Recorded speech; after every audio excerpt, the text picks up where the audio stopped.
We will continue to follow that case, speaking to a number of legal experts over the coming hours. Well, for now, I want to move on to the Djokovic story, and the drama surrounding the world's #1 tennis star just keeps growing. Now, a pair of French sports journalists want to know why they were not told Novak Djokovic had COVID. Djokovic sat down for an interview with them a day after a positive COVID test. And in a social media post, Djokovic said doing the interview and not isolating was an error of judgment. Well, he also denied knowing he was positive before going to other events, including a youth tennis awards ceremony. Well, Australia's Border Force is investigating all of these events and possible inconsistencies in Djokovic's visa documents. He calls these human error, and he says they were not deliberate. Well, our correspondent Paula Hancocks is following all the developments and joins us now from Melbourne. Good to have you with us, Paula. So after 4 nights in a detention centre, Djokovic was cleared by a judge to stay in Australia, but he's far from out of the woods, and there continues to be a new twist or turn every day with this story. Just give us a sense of the timeline, what we know after he allegedly got that positive COVID test. Well, Lynda, what we've heard from Novak Djokovic himself on Wednesday, feeling the need to speak publicly, he said that on December 14th, back in Belgrade, in the Serbian capital, he attended a basketball match, and he said that after that game there were a number of people who tested positive, and so he then took a PCR test on December 16th. He said December 17th, as he was waiting for the result, he took a rapid antigen test, which he says was negative. He then went to a number of public events, which you have mentioned. In those events, he was photographed maskless. And then he says that after the public events, that is when he discovered that he was positive with COVID-19. But the next day, December 18th, he then carried out this media interview and photo shoot, knowing that he was infected. He said in this statement, which he posted on social media, that he didn't want to let the journalists down, but did say afterwards, on reflection, this was an error of judgment.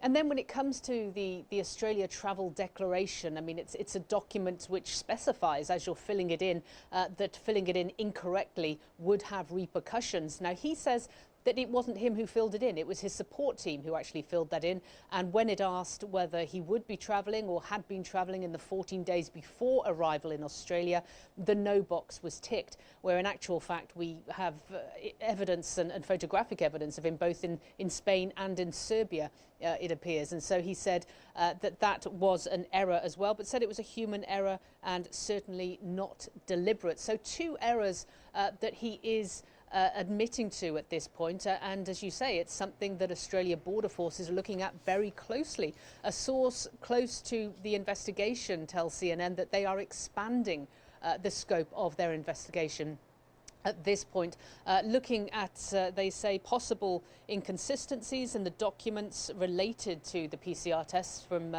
results from last month, and also his movements in the days after testing positive. Now, of course, we are still waiting for the Immigration Minister, Alex Hawke, to decide whether he will get personally involved, which he has the power to do, and to revoke the visa of Novak Djokovic. We haven't heard when that will be. Presumably, he would wait until there is some kind of result from the investigation from the Australia Border Force. We simply don't know at this point. So we're waiting to hear what the next move is. Lynda? Yeah, certainly a lot under scrutiny right now, Paula. We did hear from the Shadow Immigration Minister, Christina Keneally, who spoke to our affiliate, 7 Network Australia. I just want to play some of the sound from that interview. This is an incredible mess, and Prime Minister Morrison and his Home Affairs Minister Karen Andrews have a hell of a lot of explaining to do, because what we have seen from this is that Australians now know they can't trust the Morrison government to enforce the rules at the border, and they've done incredible damage to the reputation of the Australian Open. So that was Christina Keneally there. Speaking about what a mess this is for the Australian government, what is the process right now? Could Djokovic still be deported?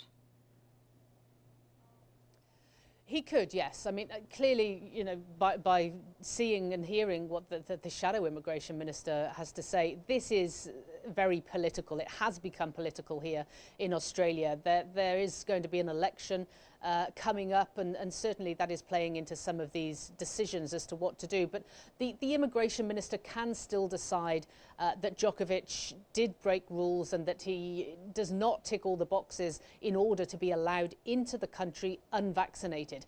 The rule is fairly clear for entry into Australia. You either have to be fully vaccinated or you have to have a watertight medical exemption, and that is the question whether or not it was watertight, and there are a number of different rules that the immigration minister could look at to give a reason why Djokovic should not be in the country. But of course, as I say, it is political as well. You have the Prime Minister Scott Morrison, who's come down very clearly on the side that rules are rules. He doesn't believe that there should be separate rules for other people, that celebrities should not be treated any differently. It's something we've heard on the streets of Melbourne as well. So yes, there is definitely a chance that he could still be deported. But quite frankly, Lynda, things are moving very quickly and changing all the time. So I don't think anyone would want to make any predictions. Yeah, exactly. And there is so much interest in this case. And as you say, from the people you're speaking to in Melbourne, from family and friends I'm hearing from back home, there isn't a great deal of sympathy given the tough lockdown restrictions they've dealt with for the last year and a half or so. All right, Paula Hancocks, we'll leave it there for now. Good to have you with us from Melbourne, Australia.